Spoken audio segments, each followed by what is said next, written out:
Dear students, कल हम लोगों ने बायोमॉलिक्यूल्स के लास्ट लेक्चर में हम लोगों ने ये देखा था कि जो बायोमॉलिक्यूल्स का क्लासिफिकेशन था और क्लासिफिकेशन में हम लोगों ने कार्बोहाइड्रेट में हम लोगों ने ग्लूकोज का जो था ग्लूकोज का स्ट्रक्चर और ग्लूकोज के ओपन चेन्स की जो भी केमिकल्स रिएक्शन थी उसमें हम लोगों ने डिस्कस किया था। लेकिन अब ग्लूकोज का जो कुछ रिएक्शंस ऐसी हैं जो ओपन चेन स्ट्रक्चर से कंप्लीट नहीं होती हैं या ओपन चेन स्ट्रक्चर उनको एक्सप्लेन नहीं कर पाता है। जैसे कुछ रिएक्शंस ऐसी हैं, जैसे इन्होंने कहा है कि जो ग्लूकोज होता है वो ओपन चेन जो स्ट्रक्चर होता है वो म्यूटा रोटेशन शो नहीं करता, जबकि रियल में जो ग्लूकोज होता है वो म्यूटा रोटेशन शो करता है। म्यूटा रोटेशन क्या होता है अभी हम लोग आगे अभी इसी वीडियो में डिस्कस करने वाले हैं। और इसी में ये जो ग्लूकोज होता है ओपन चेन स्ट्रक्चर जो होता है ये अमोनिया के साथ या बाइसल्फाइड के साथ एडिशन यौगिक नहीं बनाता है या एडक्ट नहीं बनाता है। और इसमें कुछ ऐसी केमिकल्स रिएक्शंस हैं जैसे कि जो इसमें सिर्फ बेस का फॉर्मेशन नहीं करते हैं। ये एल्डिहाइड के साथ सिर्फ बेस नहीं बनाते। जो एल्डिहाइड इसमें ग्रुप पाया जाता है वो सिर्फ बेस नहीं बनाता है। इसका रीजन्स ये है क्योंकि इसमें साइक्लिक स्ट्रक्चर पाया जाता है। तो कल हम लोगों ने या जो लास्ट वीडियो में हम लोगों ने जो रिएक्शंस देखी थी ग्लूकोज की वो ओपन चेन स्ट्रक्चर से एक्सप्लेन होती हैं, जबकि कुछ रिएक्शंस ऐसी होती हैं जो ओपन चेन स्ट्रक्चर से एक्सप्लेन नहीं होती हैं। तो उसके लिए हम लोगों को ग्लूकोज का साइक्लिक स्ट्रक्चर स्टडी करना होता है। और इसमें मॉलेस्ट रीजेंट जो होता है, मॉलेस्ट टेस्ट होता है, वो इसके साइक्लिक स्ट्रक्चर से एक्सप्लेन होता है। मॉलेस्ट जो रीजेंट्स होता है और इसमें अल्फ़ा डी और बीटा डी जो पाए जाते हैं कॉन्फ़िगरेशन वो भी साइक्लिक स्ट्रक्चर से ही एक्सप्लेन होते हैं। तो आज हम लोग देखेंगे बायोमॉलिक्यूल्स में ग्लूकोज ही देखेंगे, लेकिन ग्लूकोज में हम लोगों को देखना होता है इनके साइक्लिक स्ट्रक्चर। तो हम लोग स्टार्ट करते हैं बायोमॉलिक्यूल्स में।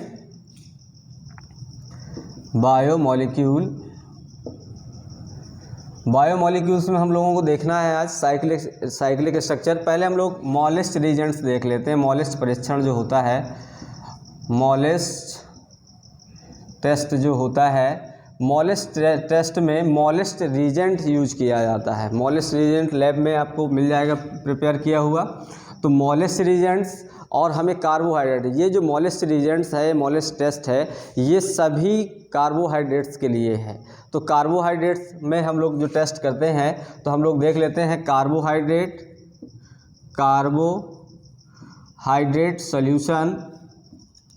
सॉल्यूशन प्लस मॉलेस्ट रीजेंट लिया जाता है।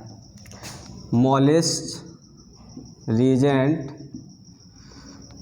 रीजेंट लेते हैं और मॉलेस्ट रीजेंट्स लेने के बाद जैसे हम लोग यहाँ पर एक टेस्ट ट्यूब ले लेते हैं या बीकर ले लेते हैं, तो यहाँ पर हम 2 ml मॉलेस्ट रीजेंट 2 ml हम ले लेंगे कार्बोहाइड्रेट सॉल्यूशंस। तो जैसे हमने इनको ले लिया 2 ml हमने ये ले लिया कार्बोहाइड्रेट सॉल्यूशंस, 2 ml हमने मॉलेस्ट रीजेंट्स डाल दिए। अब इसी में हम लोग क्या करते हैं, concentrated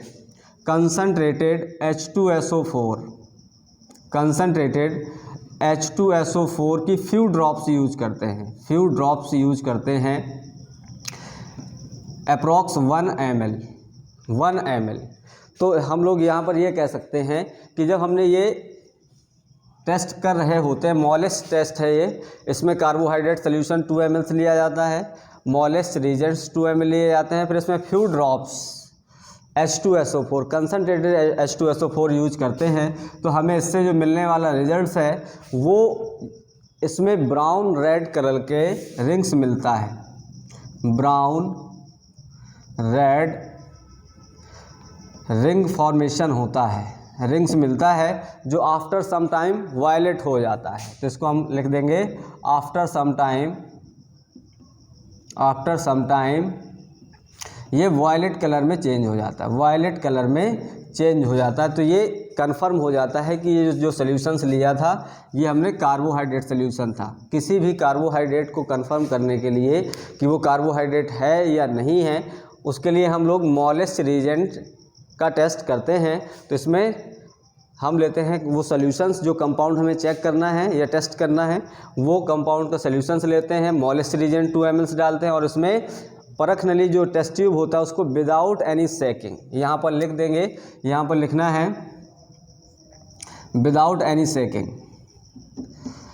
without any shaking, without any shaking इसमें H2SO4 जो होता है उसको हम टेस्ट ट्यूब के वॉल के सहारे हम इसको डाल देते हैं H2SO4, तो हमें जो रिंग्स मिलती है, जैसे हम लोग एक टेस्ट ट्यूब मान लें, टेस्ट ट्यूब हमने ये मान लिया, टेस्ट ट्यूब या बीकर मान लिया, तो इसमें हमने 2 ml हमने कार्बोहाइड्रेट डाला है, कार्बोहाइड्रेट 2 ml इसमें मॉलिस्ट रिएजेंट डाला है, मॉलिस्ट रिएजेंट डाल दिया है, और इसके बाद हमने इसमें H2SO4 हमने इसमें ऐड किया है, कंसनट्रेटेड H2SO4 ऐड कर देते हैं, तो हम लोगों को मिल जाता है यहाँ पर, जैसे यहाँ तक ये सॉल्यूशंस बना है तो इसमें ब्राउन और रेड कलर के रिंग्स मिलने लगते हैं, ब्राउन और रेड कलर के रिंग्स मिलते हैं, जो आफ्टर सम टाइम, कुछ समय बाद ये चेंज हो जाता है वायलेट कलर में।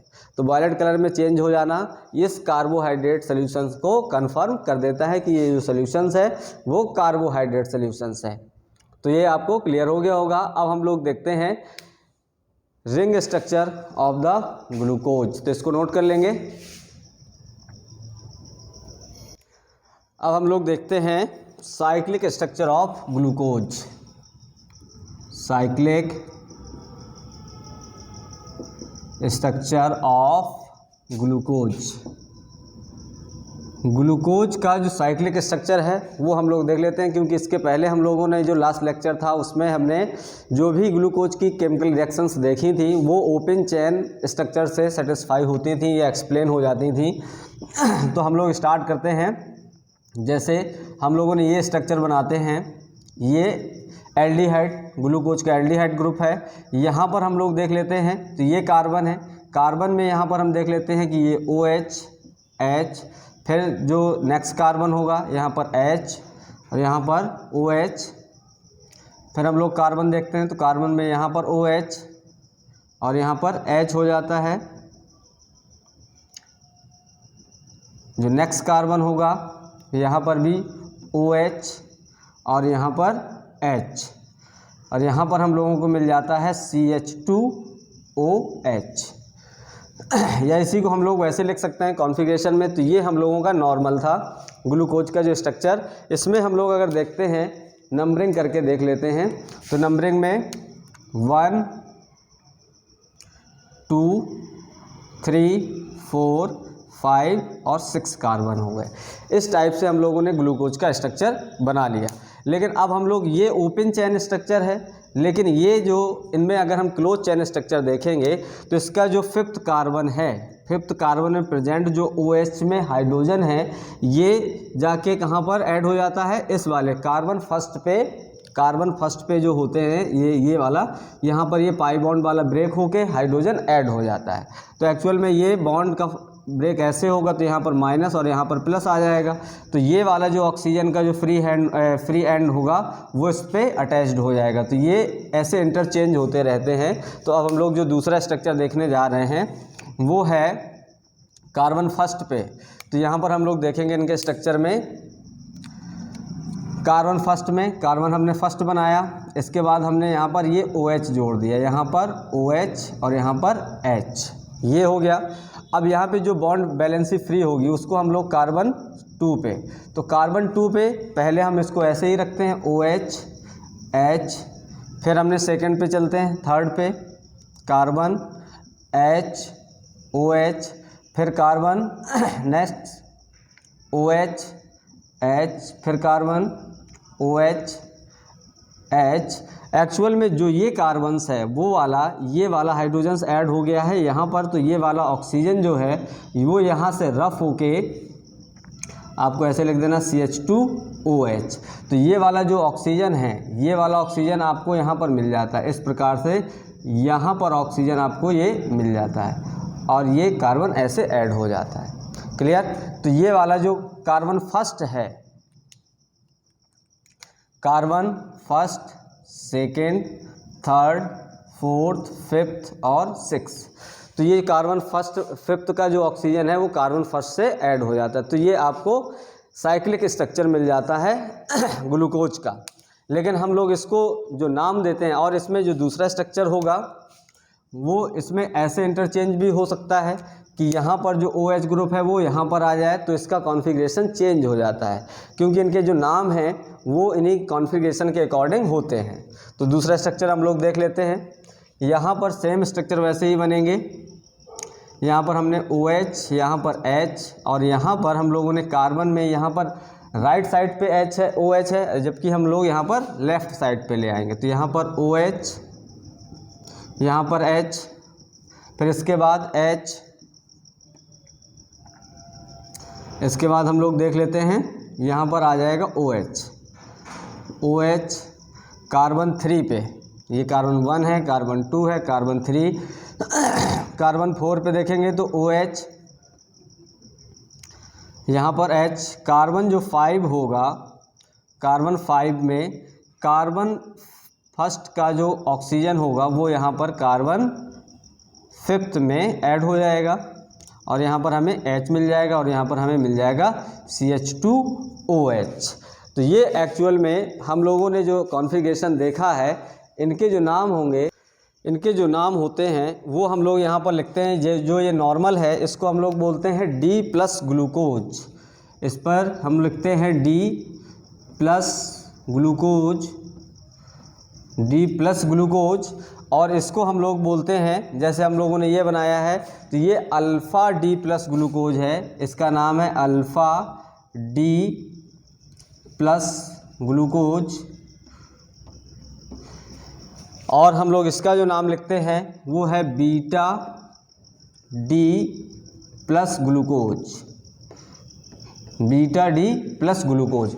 तो ये जो स्ट्रक्चर हैं ग्लूकोज के, इससे हम लोग कई जो रिएक्शंस है, केमिकल रिएक्शंस को एक्सप्लेन कर पाते हैं, जैसे म्यूटा रोटेशन है, मॉलिस टेस्ट है, और अमोनिया और बाईसल्फाइड का जो एडिशन है, तो इनसे सबसे ये एक्सप्लेन हो जाता है। म्यूटा रोटेशंस वगैरह इसी से एक्सप्लेन हो जाते हैं, तो इसको नोट कर लीजिएगा।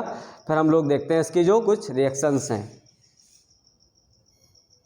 इसमें हम लोग देखते हैं कार्बन फर्स्ट में अल्फ़ा D ग्लूकोज और बीटा D ग्लूकोज जो होता है, ये एक दूसरे के एनोमेरिक कार्बन्स कहलाते हैं। एनोमर्स होते हैं इनमें, जो स्टीरियो आइसोमर्स होते हैं इनमें एनोमेरिक कार्बन्स, कार्बन 1 जो होता है वो एनोमेरिक कार्बन्स कहलाता है। ये बात आपको याद रखनी है। और इसमें ये देखें कि जो इसमें एनोमेरिक कार्बन है, यहाँ पर कार्बन 1 में और यहाँ पर भी कार्बन 1 में है। अब ग्लूकोज में हम लोग ये देख लेते हैं, जो ग्लूकोज का रिंग स्ट्रक्चर होता है वो पायरेन से रिजेंबल्स होता है। तो पायरेन का हम लोग स्ट्रक्चर देखेंगे, पायरेन क्या होता है, तो इसको हम लोग देख लेते हैं रफ करके। पायरेन्स जो होता है वो 6 कार्बन का ऑक्सीजन कंटेनिंग साइक्लिक कंपाउंड्स है। तो हम लोग देखते हैं पायरेन जो होता है, पायरेन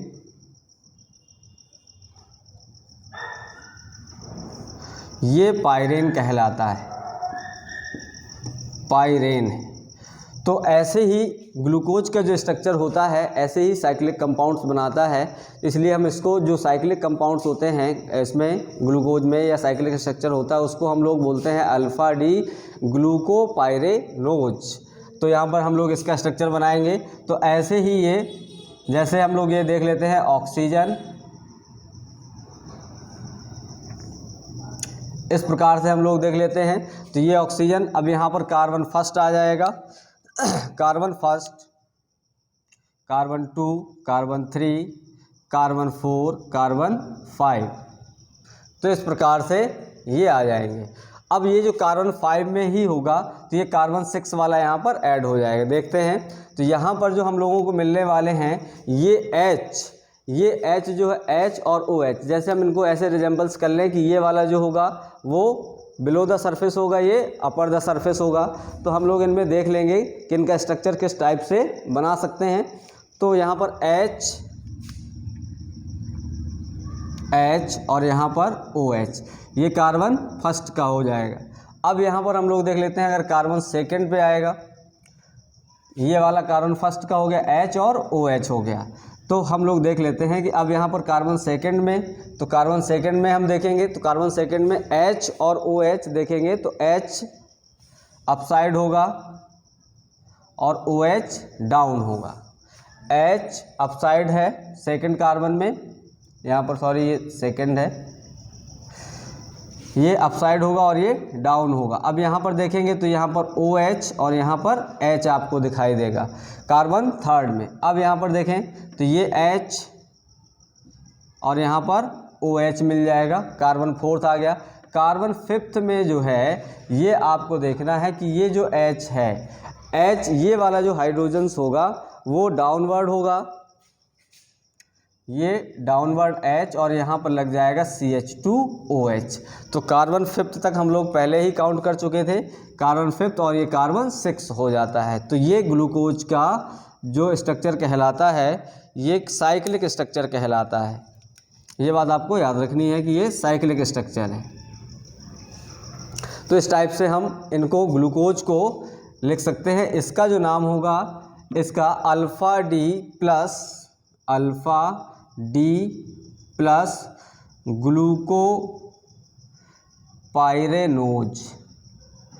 ग्लूकोपाइरेनोज। ऐसे ही हम लोग अगर देख सकते हैं जो हमने बीटा बनाया था तो बीटा डी प्लस ग्लूकोपाइरेनोज भी देख सकते हैं। तो इसमें हम लोगों के इसका कॉन्फ़िगरेशन चेंज हो जाता है, कार्बन फर्स्ट का जो कॉन्फ़िगरेशन होगा वो चेंज हो जाएगा। तो उसको हम लोग कहेंगे कि बीटा डी ग्लूकोपाइरेनोज। तो ये ग्लूकोज के कुछ साइक्लिक स्ट्रक्चर हो जाते हैं। ये रिजेंबल्स करता है पाइरेन से, इसलिए हम इसको पाइरेनोज भी कहते हैं या हेक्सेपाइरेनोज भी नाम इसका दे दिया जाता है। ग्लूकोज का जो अदर नेम होगा वो हेक्सेपाइरेनोज भी हो जाता है, क्योंकि इसमें 6 कार्बन है और इसका जो स्ट्रक्चर है वो पाइरेन से मिलता है। अब हम लोग डिस्कस कर लेते हैं ग्लूकोज के जो रिंग स्ट्रक्चर हैं, इनसे रिलेटेड एक बहुत ही इम्पॉर्टेंट फिनोमिना है। उसमें हम लोग देखते हैं mutarotations alpha D plus glucose और बीटा डी प्लस ग्लूकोज के बीच में होने वाली जो ऑप्टिकल एक्टिविटी में इक्विलिब्रियम जो इस्टेब्लिश होता है वो इसमें प्रोसेस आपको देखने को मिलता है। देख लेते हैं कि जैसे हम लोग देखते हैं म्यूटा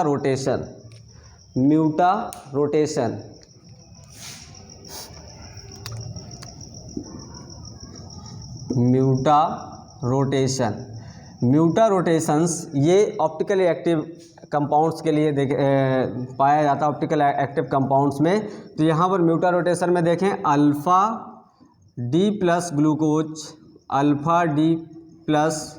जो ग्लूकोज है इसका जो मेल्टिंग पॉइंट होता है, मेल्टिंग पॉइंट अप्रॉक्स इसमें 146 होता है, 146 डिग्री सेंटीग्रेड। अब जब इसका हम फ्रेश सॉल्यूशंस बनाते हैं, इसका फ्रेश सॉल्यूशंस ऑप्टिकल जो इसकी ऑप्टिकल रोटेशन होता है, स्पेसिफिक रोटेशन जो होता है, स्पेसिफिक रोटेशन वो पाया जाता है इसमें अप्रॉक्स 1 प्लस में हम ये कह सकते हैं प्लस में इसमें 120 या 112 के अप्रॉक्स पाया जाता है। इसका जो स्पेसिफिक रोटेशन है वो 112 डिग्री सेंटीग्रेड होता है। ये ऑप्टिकली एक्टिव कंपाउंड्स के लिए है। तो इसमें जो प्लेन पोलराइज लाइट है उनको रोटेट करने में अगर इनका स्पेसिफिक रोटेशन देखेंगे अल्फ़ा डी प्लस ग्लूकोज का, इनका मेल्टिंग पॉइंट 146 है। फ्रेश सॉल्यूशंस में जो इसका स्पेसिफिक रोटेशन होता है वो 120 होता है। जबकि जो बीटा डी प्लस ग्लूकोज है, इसका जो मेल्टिंग पॉइंट होता है, ये एक्चुअल में दोनों ही क्रिस्टलाइन सब्सटेंस हैं। इसका होता है 150 डिग्री सेंटीग्रेड। इनका जो फ्रेश सॉल्यूशंस होता है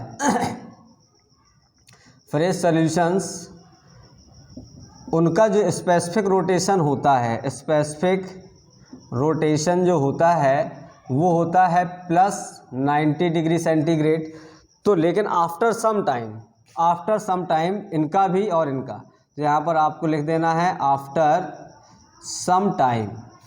आफ्टर सम टाइम में देख सकते हैं कि इनका जो 120 से रोटेशन डाउन होके पहुँच जाता है प्लस में 52.5, जबकि वहाँ से उसका जो बीटा डी ग्लूकोज का है ये +90 से इंक्रीज होकर पहुँच जाता है 52.5।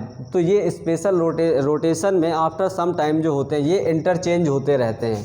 अल्फ़ा डी ग्लूकोज और बीटा डी ग्लूकोज ये आपस में किसी सॉल्यूशंस में इंटरचेंज होते रहते हैं, तो इसी को हम लोग म्यूटा रोटेशंस बोलते हैं। ये बात आपको याद रखना है। म्यूटा रोटेशंस क्या है? अल्फ़ा डी प्लस ग्लूकोज और बीटा डी प्लस ग्लूकोज में इंटरचेंजमेंट है, जिनमें इनका जो मेल्टिंग पॉइंट है डिफरेंट होता है। जबकि वहाँ पर हम लोगों ने अभी इससे जस्ट पहले अल्फ़ा डी प्लस ग्लूकोज और बीटा डी प्लस ग्लूकोज जो होते हैं इनके हमने स्ट्रक्चर देखे हैं, तो इनके स्पेसिफिक रोटेशन की वजह से इनमें इक्विलिब्रियम आ जाता है। तो इसी फिनोमिना को हम लोग म्यूटा रोटेशंस कहते हैं। अब हम लोग देखते हैं, ग्लूकोज हम लोगों का यहाँ पर कंप्लीट हो चुका है। अब हम लोग देखते हैं नेक्स्ट टॉपिक है जो मोनोसैकेराइड का ही है, उसको हम लोग फ्रक्टोज कहेंगे। फ्रक्टोज नेक्स्ट टॉपिक है फ्रक्टोज। फ्रक्टोज जो होता है इसका भी फार्मूला ग्लूकोज जैसा ही है, बस इसका जो स्ट्रक्चर है वो डिफरेंट होता है। C6H12O6। जैसे हम लोग ग्लूकोज को एल्डोहेक्सोज कहते थे, इसलिए ऐसे ही हम लोग यहाँ पर इसको कीटोहेक्सोज भी कहते हैं। कीटोहेक्सोज भी कहा जाता है। कीटोहेक्सोज कहा जाता है क्योंकि इसमें कीटोनिक ग्रुप प्रेजेंट होता है, और ये जो स्वीटेस्ट शुगर माना जाता है या स्वीटेस्ट कार्बोहाइड्रेट माना जाता है, इनकी स्वीटनिंग स्ट्रेंथ ज़्यादा होती है। अब ये जो इनकी प्रेजेंस होती है, प्रेजेंस जो होती है फ्रक्टोज की, वो फ्रूट्स में प्रेजेंट होते हैं, इसलिए इनको हम लोग फ्रूट शुगर भी कहते हैं। फ्रूट शुगर भी कहा जाता है। और इसको इनका जो नेचर होता है, जैसे हम लोग ग्लूकोज में डेक्स्ट्रो रोटेटरी था, ऐसे ये लीवो रोटेटरी होता है, मतलब प्लेन पोलराइज लाइट को ये एंटी क्लॉकवाइज रोटेट करता है। तो इनको हम लोग लिबुलोज भी कहते हैं। लिबुलोज भी कहा जाता है। और ये लीवो रोटेटरी होते हैं। लीवो रोटेटरी होते हैं मतलब ये प्लेन पोलराइज को एंटी क्लॉकवाइज रोटेशन देते हैं या एंटी क्लॉकवाइज डायरेक्शन में इसको घुमा देते हैं। तो हम लोगों को पता हो गया कि फ्रक्टोज जो है वो है कीटोहेक्सोज है, लिबुलोज भी कहा जाता है, लीवो रोटेटरी होते हैं, फ्रूट शुगर भी कहा जाता है, और ये स्वीटेस्ट शुगर माना जाता है। अब हम लोग देख लेते हैं कि इसमें हम जो बनाने के लिए या प्रिपरेशन मेथड से पहले हम लोग इनके स्ट्रक्चर देख लेते हैं। तो स्ट्रक्चर में जैसे C6H12O6 है, तो यहाँ पर जो स्ट्रक्चर होगा वो ग्लूकोज से डिफरेंट होता है। तो ग्लूकोज से डिफरेंट होने का मतलब यहाँ पर ये है कि यहाँ पर H और OH पाया जाएगा, तो हम लोग ऐसे कर दे रहे हैं CH2OH, और यहाँ पर हम लोग इस प्रकार से यहाँ पर कीटोनिक ग्रुप लगा होता है कार्बन 2 में। तो कार्बन 2 में अगर कीटोनिक ग्रुप लगा है तो इसलिए हम इसको कीटोनिक ग्रुप कह देते हैं। अब हम लोग देख लेते हैं यहाँ पर। तो यहाँ पर अगर हम इनका स्ट्रक्चर देखेंगे तो यहाँ पर ये देखेंगे कि H कार्बन H, यहाँ पर हमें OH मिल जाएगा, यहाँ पर कार्बन OH, यहाँ पर H, और यहाँ पर कार्बन OH, यहाँ पर हाइड्रोजन। तो अब हमको जो लास्ट में मिलेगा वो CH2OH मिल जाता है। तो ये नॉर्मल फ्रक्टोज का स्ट्रक्चर है, जिसमें कार्बन 1 पे, कार्बन 2 पे, carbon 1, carbon 2, carbon 3, carbon 4, carbon 5 और कार्बन 6 आ जाता है। तो ऐसे हम लोग इनकी नंबरिंग कर लेते हैं। तो अब हम देखते हैं कि जो ये सेकेंड नंबर में इसमें कीटोनिक ग्रुप प्रेजेंट होता है। तो जैसे हम लोगों ने ग्लूकोज में, उसमें हम लोगों ने फ्यूरान पढ़ा था, पायरेन पढ़ा था, पायरेन। अब हम लोग देखते हैं ऐसे ही इसका जो स्ट्रक्चर है वो फ्यूरान से मिलता है। फ्यूरान का जो स्ट्रक्चर होता है वो देख लेते हैं। फ्यूरान का जो स्ट्रक्चर होता है वो इस टाइप से होता है। फ्यूरान का स्ट्रक्चर ये है। तो हम लोग देख लेते हैं कि इसका स्ट्रक्चर जो होता है फ्यूरान, साइक्लिक स्ट्रक्चर हम लोग बता रहे हैं। अभी ये ओपन चेन है, फिर हम लोग इसमें साइक्लिक स्ट्रक्चर देख लेते हैं। तो ये फ्यूरान है, फ्यूरान से इनका स्ट्रक्चर मिलता जुलता है, तो हम लोग इनका क्या करते हैं, साइक्लिक स्ट्रक्चर देख लेते हैं। तो साइक्लिक स्ट्रक्चर में हम लोग देखेंगे कि ये जो कार्बन 5 है, कार्बन 5 ये यहाँ पर ऐड होकर इसका साइक्लिक स्ट्रक्चर बना देते हैं। अब हम लोग देख लेते हैं कि इसमें जो स्ट्रक्चर बनेगा वो ग्लूकोज फ्रक्टोज का जो ओपन क्लोज चेन होगा, या ये कह सकते हैं साइक्लिक स्ट्रक्चर जो बनेगा वो इस टाइप से बनेगा। यहाँ पर बनेगा CH2OH, यहाँ पर H, और यहाँ पर हम लोगों को मिल जाएगा OH, और यहाँ पर हमें मिल जाएगा H, इस टाइप से। क्योंकि यहाँ पर जो कार्बन है, कार्बन में देख लें फर्स्ट कार्बन CH2OH है, और उसके बाद हम लोग देखते हैं कि यहाँ पर OH H और उसके बाद HOH मिल जाता है। हम लोगों को यहाँ मिलता है H और यहाँ पर OH मिल जाता है। तो यहाँ पर ये कार्बन फर्स्ट है, ये कार्बन सेकंड है, कार्बन थर्ड है, कार्बन फोर्थ, कार्बन फिफ्थ यहाँ पर आ जाएगा। तो यहाँ पर कार्बन फिफ्थ जो होगा, कार्बन 1 2 3 4 5 हो जाएगा। इसके बाद जो कार्बन 6 होगा वो हमें यहाँ पर मिल जाएगा CH2OH, यहाँ पर हमें मिल जाएगा CH2OH, यहाँ पर मिलेगा हमें CH2OH, और यहाँ पर हमें मिल जाएगा H। तो ये इसका साइक्लिक स्ट्रक्चर हो जाता है। ये कार्बन 5 से ये जो H हो जाता है वो कहाँ पर, सेकंड कार्बन पर ऐड होकर हमें ये स्ट्रक्चर दे देता है। तो अब हम लोग देख लेते हैं फ्रक्टोज के प्रिपरेशन मेथड। तो इसको नोट कर लेंगे, फिर हम लोग देखते हैं प्रिपरेशन ऑफ फ्रक्टोज।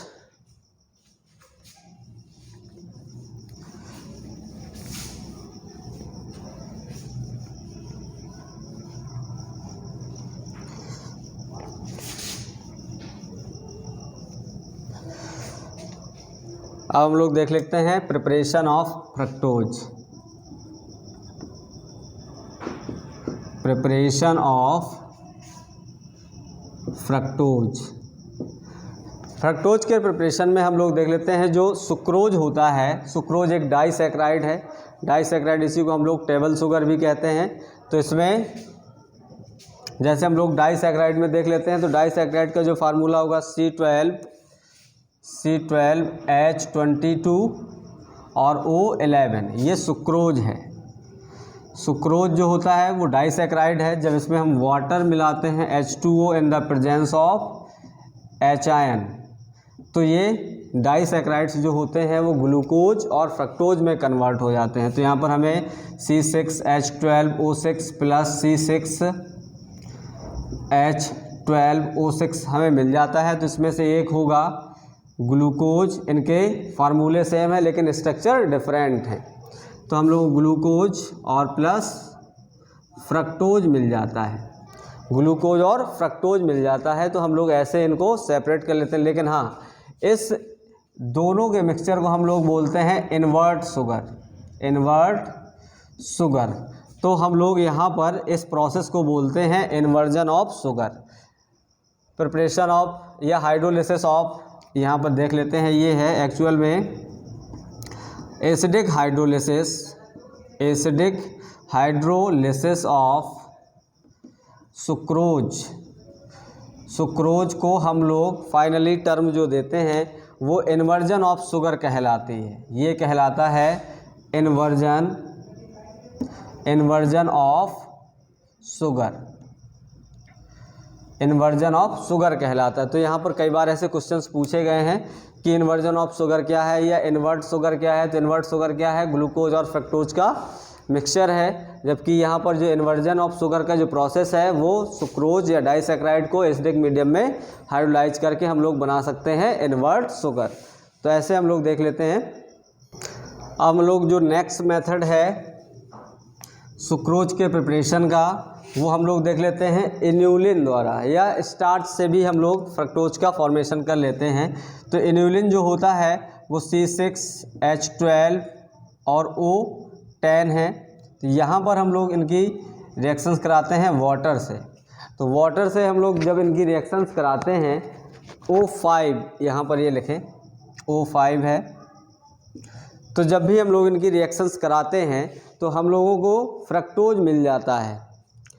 फ्रक्टोज हमें यहाँ अगर ऐड करेंगे तो यहाँ पर ये 10 आएगा, C6H10O5 के हम लोगों ने n मोल ले लेते हैं, इनको हम लोग बोलते हैं इन्यूलिन, इन्यूलिन बोलते हैं। इन्यूलिन्स जो होते हैं स्टार्च टाइप के प्रोडक्ट हैं या सब्सटेंस हैं, इनकी हम लोग एसिडिक मीडियम में HCl की प्रेजेंस में, यहाँ पर जो एसिडिक मीडियम है वो H2SO4 भी लिया जा सकता है, यहाँ पर HCl लेंगे। HCl की प्रेजेंस में जब भी हम लोग इनको हाइड्रोलाइज करते हैं तो हमें n मोल्स मिल जाते हैं, क्योंकि यहाँ पर n मोल्स वाटर लेंगे तो यहाँ पर हमें मिल जाएंगे C6H12O6, तो यहाँ पर हमें फ्रक्टोज मिल जाता है, फ्रक्टोज मिल जाता है इस टाइप से। तो अब हम लोगों को यहाँ पर फ्रक्टोज के प्रिपरेशन पता चल गए। अब हम लोग फ्रक्टोज की कुछ ऐसी फिजिकल और केमिकल प्रॉपर्टी हैं जो कि NCERT में गिवन नहीं है, तो अब हम लोग देखेंगे जिससे जो नेक्स्ट मेथड होंगे, या इसी में हम लोग देखते हैं इसे में जो न्यूक्लिक एसिड या प्रोटीन्स वगैरह आते हैं, तो प्रोटीन्स वगैरह हम लोग अभी इसमें देखते हैं। तो अब हम लोग इसमें मोनोसैकराइड्स में ग्लूकोज और फ्रक्टोज कंप्लीट कर चुके हैं। प्रोटीन को स्टार्ट करने से पहले हम लोग थोड़ा सा इसमें डाइसैकराइड के बारे में डिस्कशन कर लेते हैं। तो डाइसैकराइड्स में डाई जो सैकराइड्स है, सैकराइड्स जो होते हैं, जैसे हम लोगों ने कल 3 डाइसैकराइड डिस्कस किए थे, जिसमें से माल्टोज था और इसके बाद सुक्रोज था और लैक्टोज था। तो इसमें डाइसैकराइड्स में क्या होते हैं कि माल्टोज, जैसे सुक्रोज की बात हम लोग करते हैं तो डाइसैकराइड में सुक्रोज, सुक्रोज को हम लोग टेबल शुगर भी बोलते हैं। फार्मूला होता है C12H22 और O11। तो ये सुक्रोज का है। जब भी हम लोग इसकी एसिडिक मीडियम में हाइड्रोलिसिस करते हैं तो यहाँ पर हमें देखते हैं कि जैसे C12H22O11 की वाटर से रिएक्शंस कराते हैं एसिडिक मीडियम में, तो हम लोगों को मिल जाता है इसमें C6H12O6 प्लस C6H12O6। तो एक ग्लूकोज होता है, ग्लूकोज, और दूसरा फ्रक्टोज होता है।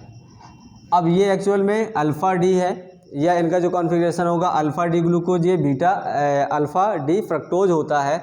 तो इनमें ये जो जब ये कंबाइंड फॉर्म में रहते हैं, डाइसैकराइड फॉर्म में रहते हैं, तो ये ग्लाइकोसिडिक लिंकेज द्वारा अटैच्ड होते हैं। तो हम लोग देख लें, जैसे ग्लूकोज है तो इसमें स्ट्रक्चर अलग होता है और यहाँ पर फ्रक्टोज का स्ट्रक्चर अलग होता है। तो हम लोग देख लेते हैं, जैसे ग्लूकोज का जो स्ट्रक्चर होगा इस प्रकार से, इस टाइप से होता है।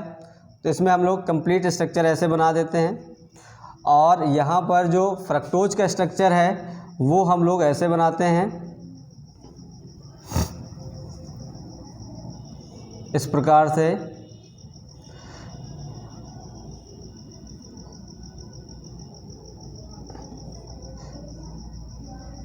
तो इस प्रकार से जो हमें स्ट्रक्चर मिलते हैं, ये यहाँ पर ग्लाइकोसिडिक लिंकेज पाया जाता है, यहाँ पर ये ग्लाइकोसिडिक लिंकेज पाया जाता है। अब इनमें हम लोगों ने पहले इनके स्ट्रक्चर डिस्कस कर चुके हैं, तो ये जो लिंकेज कहलाएगा ये ग्लाइकोसिडिक लिंकेज कहलाता है, ग्लाइकोसिडिक लिंकेज कहलाता है। तो ये डाइसैकराइड में मोनोसैकराइड्स जो होते हैं वो ग्लाइकोसिडिक लिंकेज में पाए जाते हैं। ये हम लोगों ने डाइसैकराइड में सुक्रोज को डिस्कस किया है। ऐसे ही माल्टोज और लैक्टोज भी होते हैं जो कि ग्लाइकोसिडिक लिंकेज द्वारा इस डाइसैकराइड में कंबाइंड होते हैं। तो अब हम लोग देख लेते हैं कुछ और, जैसे माल्टोज है, तो माल्टोज को अगर हम हाइड्रोलाइज करते हैं तो इसमें ग्लूकोज ही मिलता है, तो इसको हम लोग डिस्कस कर लेते हैं। माल्टोज है, ये हमने सुक्रोज के लिए बताया है। माल्टोज में ग्लूकोज के 2 मॉलिक्यूल्स मिलते हैं अल्फ़ा अल्फ़ा में।